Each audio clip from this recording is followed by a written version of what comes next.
Hello दोस्तों, स्वागत है आप सभी का आपके अपने YouTube channel target botany classes में। दोस्तों, आप लोग जानते हैं, आप लोगों को बताने की ज़रूरत है नहीं कि हम लोग जीके जीएस के क्वेश्चन का प्रैक्टिस कर रहे हैं।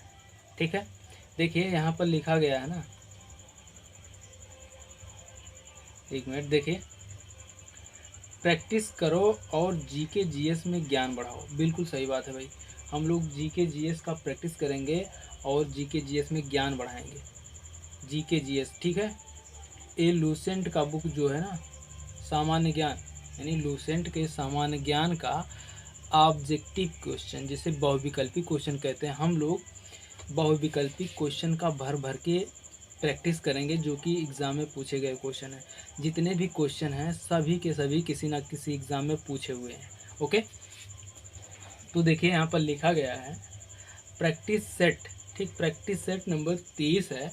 इससे पहले हम लोगों ने 29 प्रैक्टिस सेट सॉल्व कर चुके हैं। जो लोग पिछले प्रैक्टिस सेट को सॉल्व नहीं किए हैं वे लोग जाएं और जाकर के पिछले प्रैक्टिस सेट को सॉल्व करें, उसके बाद फिर आगे कंटिन्यू करें। ओके, और टॉपिक है हम लोगों का प्लांट जेनेटिक्स। ठीक है, प्लांट जेनेटिक्स टॉपिक से हम लोग क्वेश्चन का प्रैक्टिस करेंगे। ओके, और इस प्रैक्टिस क्वेश्चन में जितने भी प्रैक्टिस क्वेश्चन हैं, इसमें जितने क्वेश्चन हैं सभी किसी न किसी एग्ज़ाम में पूछे हुए क्वेश्चन हैं। ठीक है, देखिए यहाँ पर लूसेंट का बुक भी हम लोगों ने ऐड किया है भाई। देखिए ये है ना लूसेंट का वस्तुनिष्ठ सामान्य ज्ञान, यानी बहुविकल्पी क्वेश्चन का जो बुक नहीं आता है लूसेंट का, वो पूरे के पूरे बुक का हम लोग क्वेश्चन का प्रैक्टिस करेंगे। जो लोग बुक खरीदना चाहते हैं वे लोग बुक खरीद सकते हैं, और जो लोग नहीं खरीदना चाहते हैं वे लोग हमसे जुड़े रहें। हम लोग पूरे लूसेंट का ऑब्जेक्टिव क्वेश्चन को सॉल्व करेंगे। ठीक है, एक भी क्वेश्चन छूटेगा नहीं। तो चलिए देर ना करते हुए वीडियो को स्टार्ट करते हैं। देखिए यहाँ पर लिखा गया है पादप अनुवांशिकी, यानी प्लांट जेनेटिक्स।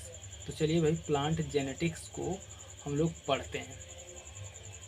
देखिए पहला क्वेश्चन क्लियर दिखाई दे रहा है ना भाई। देखिए पहला क्वेश्चन है, वंशागत के अध्ययन से संबंधित जीव विज्ञान की शाखा है।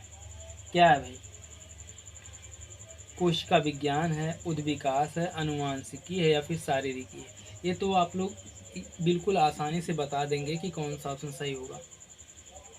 इसमें आपका ऑप्शन नंबर सी सही हो जाएगा अनुवांशिकी। ठीक है, वंशागत के अध्ययन से संबंधित जीव विज्ञान की शाखा अनुवांशिकी कहलाता है। ओके, आगे देखते हैं। देखिए अनुवांशिकता यानी जेनेटिक्स शब्द किसने गढ़ा? जेनेटिक्स शब्द किसने गढ़ा? मार्गन ने, मेंडल ने, बैटसन ने, या फिर जोहानसन ने? अनुवांशिकता यानी जेनेटिक्स शब्द किसने गढ़ा भाई, बताइए। क्वेश्चन नंबर 2 है, ऑप्शन नंबर सी सही हो जाएगा आपका, बैटसन। ठीक है, जेनेटिक्स शब्द किसने दिया था? बैटसन ने दिया था। ओके, आगे देखते हैं अगला क्वेश्चन। देखिए किसके द्वारा अनुवांशिकता के विज्ञान को अनुवांशिकी कहा गया? किसके द्वारा भाई? मेंडल, कॉरेंस, मूलर, या फिर बैटसन? बताइए। क्वेश्चन नंबर 3 है, कौन सा ऑप्शन सही होगा? अभी जस्ट ऊपर हम लोगों ने प्रैक्टिस किया, ऑप्शन नंबर डी सही हो जाएगा आपका, बैटसन ने। ठीक है, बैटसन के द्वारा अनुवांशिकी या फिर अनुवांशिकता के विज्ञान को अनुवांशिकी कहा गया। ओके, आगे देखते हैं अगला क्वेश्चन।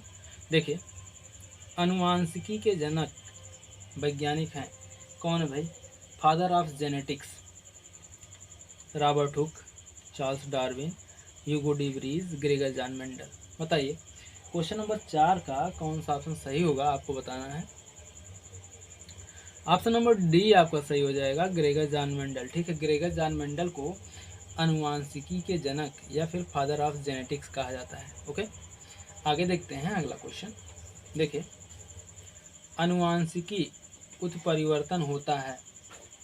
अनुवांशिकी उत्परिवर्तन होता है, कैसे होता है भाई? बताइए कैसे होता है?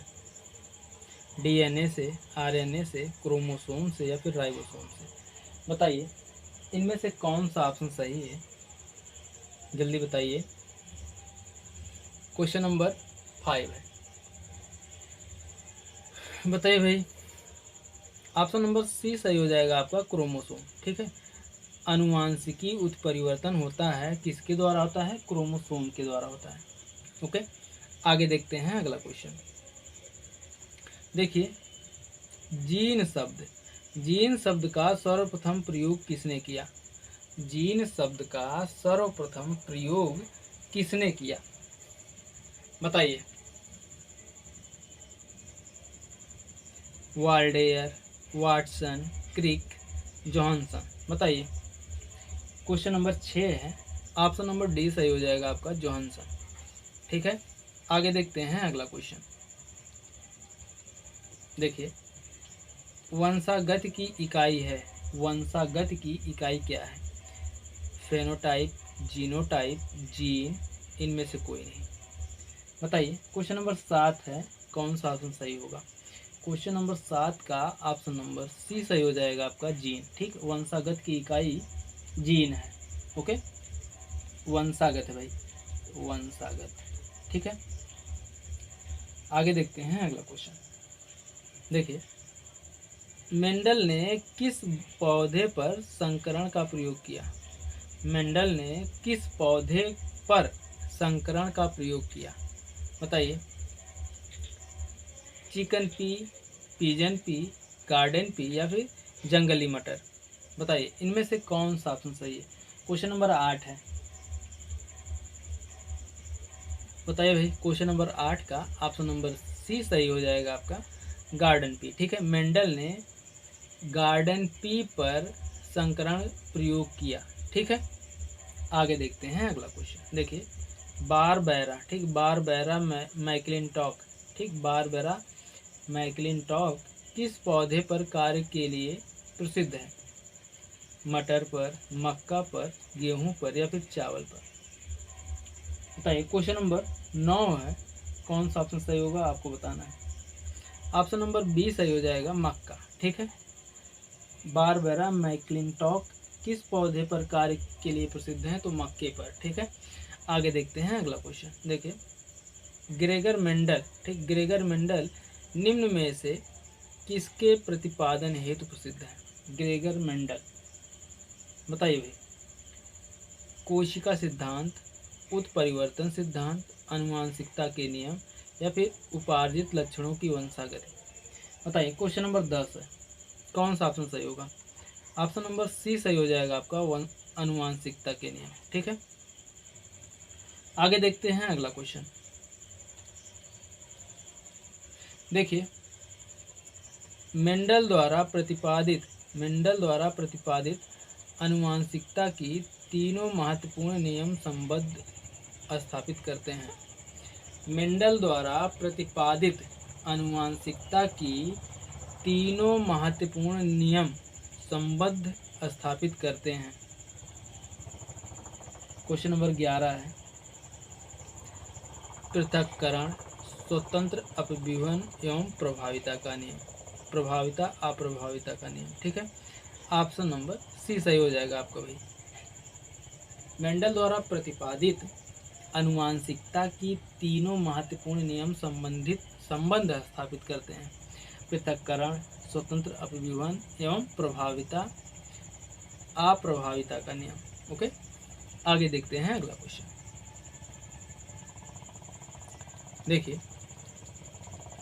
अगला क्वेश्चन है, मेंडल के नियमों का एक अपवाद है, मेंडल के नियमों का एक अपवाद क्या है, स्वतंत्र अपव्यूहन, प्रभाविता, या फिर युग्मकों की शुद्धता, या फिर संलग्नता, बताइए।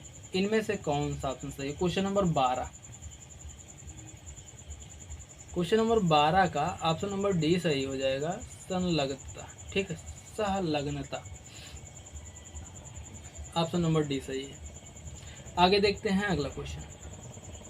मेंडल ने मटर के पौधे का चयन किया क्योंकि, मेंडल ने मटर के पौधे का चयन किया क्योंकि वे सस्ते थे, वे आसानी से उपलब्ध थे, या फिर इनमें विपर्यायी लक्षण थे, या फिर इनका आर्थिक महत्व अधिक था। बताइए क्वेश्चन नंबर 13 है, कौन सा ऑप्शन सही होगा। Question number 13 option number C सही हो जाएगा आपका। ए बी, इसमें विपर्यायी लक्षण थे। ठीक है, ठीक है, ठीक है। बताइए भाई, मेंडल ने मटर के पौधे का चयन किया क्योंकि इनमें विपर्यायी लक्षण थे। ओके, क्वेश्चन नंबर 13 का ऑप्शन नंबर सी सही है। आगे देखते हैं। देखिए, मोनोहाइब्रिड अनुपात होता है। मोनोहाइब्रिड अनुपात क्या होता है भाई? 9:3:3:3:1 या फिर 3:1 या फिर 1:1 या फिर 2:1। बताइए क्वेश्चन नंबर 14 है, कौन सा ऑप्शन सही होगा, आपको बताना है। बताइए भाई।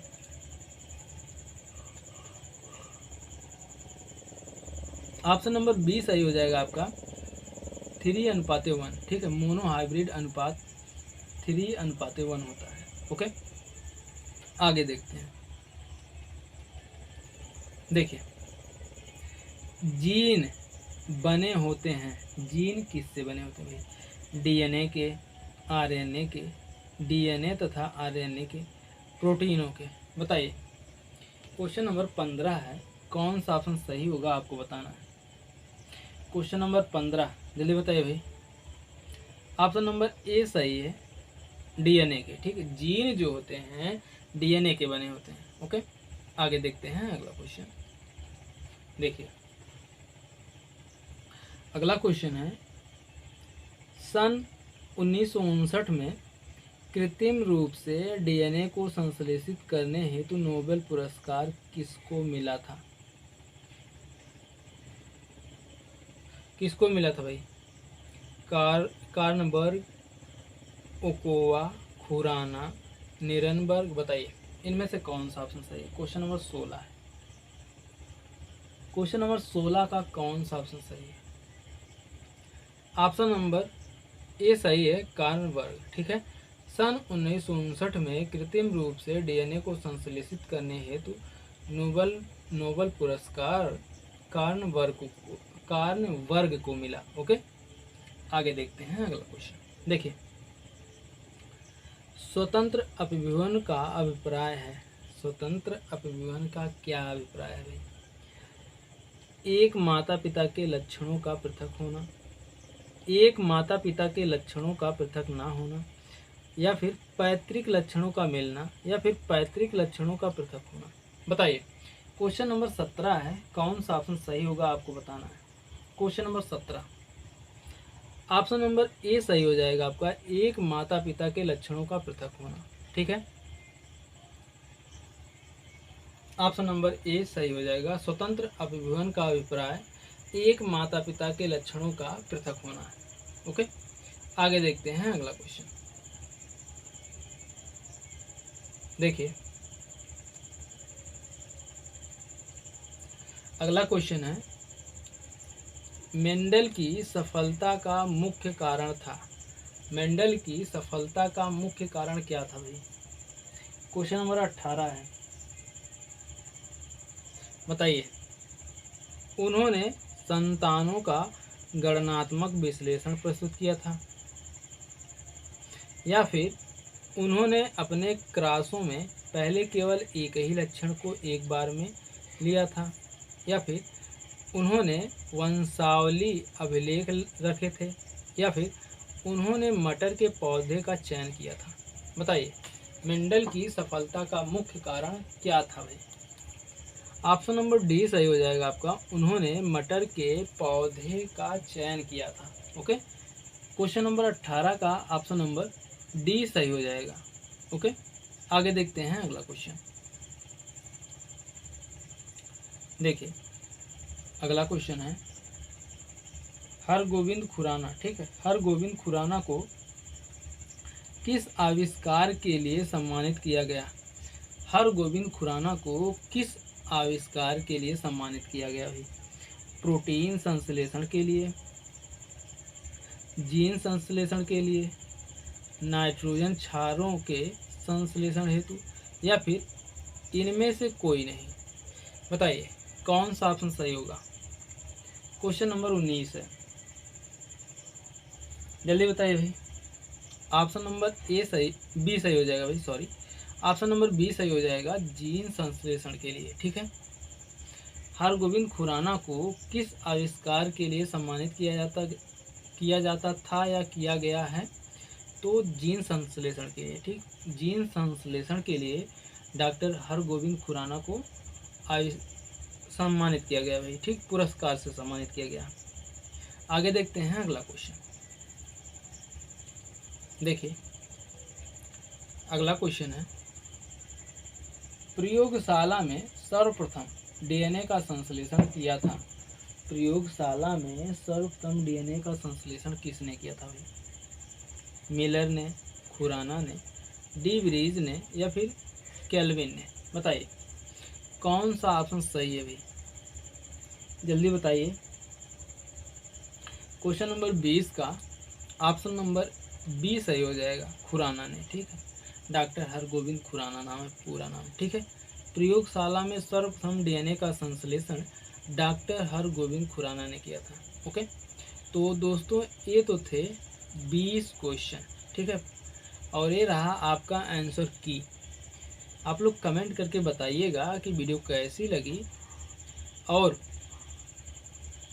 अगर आप लोग अभी तक आपके अपने YouTube channel target botany classes को सब्सक्राइब नहीं किए हैं तो सब्सक्राइब कर लीजिए और बेल आइकन को भी प्रेस कर दीजिए, ताकि हमारे हर नए वीडियो का नोटिफिकेशन आप तक हमेशा पहुंचता रहे। और हाँ भाई, आप लोग शुरू से जो है जितने भी प्रैक्टिस कराए गए हैं जीके जीएस के, आप लोग शुरुआत से प्रैक्टिस करना स्टार्ट कर दीजिए। ठीक है, ऐसा ना हो कि जो लोग बीच से वीडियो देखना शुरू किए, मान लीजिए प्रैक्टिस सेट नंबर 30 से वीडियो देख रहे हैं तो वहीं से स्टार्ट करें। नहीं भाई, वो लोग शुरू से स्टार्ट करें, प्रैक्टिस नंबर फर्स्ट से लेकर लास्ट तक आए भाई। ठीक है, शुरू से आप लोग देखेंगे तो आपका ही लाभ होगा, आपका ही नॉलेज बढ़ेगा। ओके, तो मिलते हैं नेक्स्ट वीडियो में, तब तक के लिए जय हिंद, जय भारत, वंदे मातरम।